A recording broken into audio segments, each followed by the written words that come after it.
Welcome to Sweet Life Beat Life. We hope this video helps. In this video, I will explain how to make a donut prismatic in Gmod. First, let's gather the essential tools.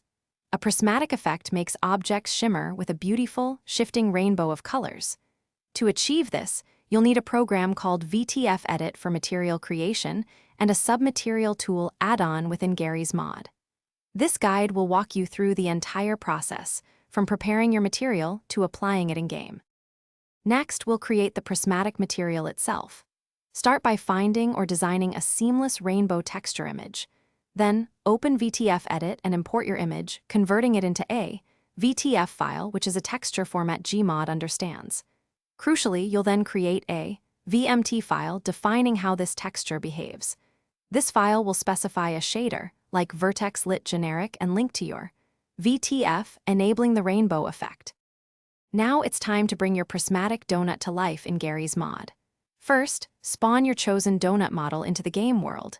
Next, open your Utilities menu and select the Submaterial tool. This essential add-on allows you to change specific parts of a model's texture. With the tool active, browse for your newly created prismatic material and apply it directly to the donut model. You'll see the vibrant colors immediately. Finally, you can refine your prismatic donut's appearance. Experiment with the submaterial tool's options to adjust the material's scale or rotation, altering how the rainbow effect displays.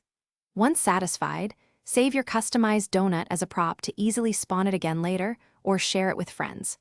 Remember to check the description for a link to a book that can truly change how you think about money, along with other great deals.